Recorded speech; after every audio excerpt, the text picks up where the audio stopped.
ಇನ್ನು ಮುರುಘಾಸ್ವಾಮಿ ವಿರುದ್ಧದ ಮೊದಲ ಪೋಕ್ಸೋ ಕೇಸ್ನಲ್ಲಿ ರಿಲೀಫ್ ಸಿಕ್ಕಿದೆ. ಸಾಕ್ಷ್ಯಾಧಾರಗಳ ಕೊರತೆಯಿಂದ ಮುರುಘಾಸ್ವಾಮಿ ಕೇಸ್ನಿಂದ ಖುಲಾಸೆಯಾಗಿದ್ದಾರೆ.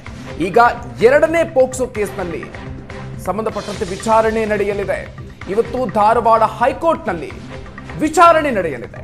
ಎರಡನೇ ಪೋಕ್ಸೋ ಕೇಸ್ ವಜಾಕ್ಕೆ ಮುರುಘಾ ಶ್ರೀಗಳ ಪರ ವಕೀಲರು ಅರ್ಜಿಯನ್ನ ಸಲ್ಲಿಸಿದರು. ಧಾರವಾಡದ ಹೈಕೋರ್ಟ್ನಲ್ಲಿರುವಂತಹ ನಾಗಪ್ರಸನ್ನ ಪೀಠದಲ್ಲಿ ವಿಚಾರಣೆ ನಡೆಯಲಿದೆ. ಮೊದಲ ಕೇಸ್ ಖುಲಾಸೆಗೊಂಡ ಬಳಿಕ ಮುರುಘಾ ಶ್ರೀಗಳು ಈಗ ಸ್ವಲ್ಪ ನಿರಾಳರಾಗಿದ್ದಾರೆ. ಎರಡನೇ ಪೋಕ್ಸೋ ಪ್ರಕರಣದಲ್ಲಿ ಚಿತ್ರದುರ್ಗ ಪ್ರವೇಶಕ್ಕೆ ನಿರ್ಬಂಧ ಇದೆ. ಸದ್ಯ ದಾವಣಗೆರೆ ಶಿವಯೋಗಿ ಮಂದಿರದಲ್ಲಿ ಮುರುಘಾ ಸ್ವಾಮಿ ವಾಸ್ತವ್ಯ ಇದ್ದಾರೆ. ಸಾಕ್ಷ್ಯಾಧಾರಗಳ ಕೊರತೆಯಿಂದ ಮುರುಘಾ ಸ್ವಾಮಿ ಕೇಸ್ನಿಂದ ಖುಲಾಸೆಗೊಂಡಿದ್ದಾರೆ. ಮೊದಲ ಪೋಕ್ಸೋ ಪ್ರಕರಣಕ್ಕೆ ಸಂಬಂಧಪಟ್ಟಂತೆ ಅವರ ವಿರುದ್ಧ ದಾಖಲಾಗಿರುವಂತಹ ಎರಡನೇ ಪೋಕ್ಸೋ ಕೇಸ್ ಏನಿದೆ, ಸೊ ಅದರ ವಿಚಾರಣೆ ಇವತ್ತು ಧಾರವಾಡ ಹೈಕೋರ್ಟ್ನಲ್ಲಿ ನಡೆಯಲಿದೆ.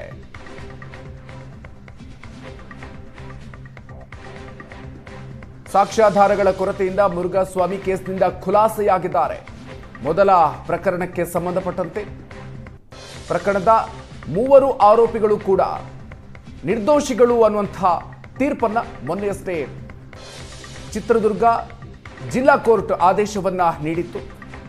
ಸದಾದ ನಂತರ ಈಗ ಎರಡನೇ ಪೋಕ್ಸೋ ಕೇಸ್ ವಜಾಕ್ಕೆ ಮುರುಘಾ ಪರ ವಕೀಲರು ಅರ್ಜಿಯನ್ನ ಸಲ್ಲಿಸಿದ್ರು. ಸೊ ಅದರ ವಿಚಾರಣೆ ಇವತ್ತು ಧಾರವಾಡದ ಹೈಕೋರ್ಟ್ನ ಪೀಠದಲ್ಲಿ ನಡೆಯಲಿದೆ. ಮೊದಲ ಕೇಸ್ ಖುಲಾಸೆಯ ಬಳಿಕ ಸ್ವಲ್ಪ ನಿರಾಳರಾಗಿದ್ದಾರೆ ಮುರುಘಾ ಶ್ರೀಗಳು. ಎರಡನೇ ಪೋಕ್ಸೋ ಪ್ರಕರಣದ ಹಿನ್ನೆಲೆಯಲ್ಲಿ ಚಿತ್ರದುರ್ಗ ಪ್ರವೇಶಕ್ಕೆ ನಿರ್ಬಂಧ ಇದೆ ಅವರಿಗೆ.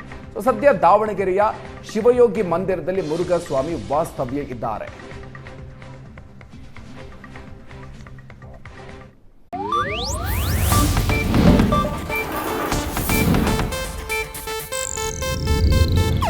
ಇದು ಏಷ್ಯಾನೆಟ್ ನ್ಯೂಸ್ ನೆಟ್ವರ್ಕ್ ಪ್ರಸ್ತುತಿ.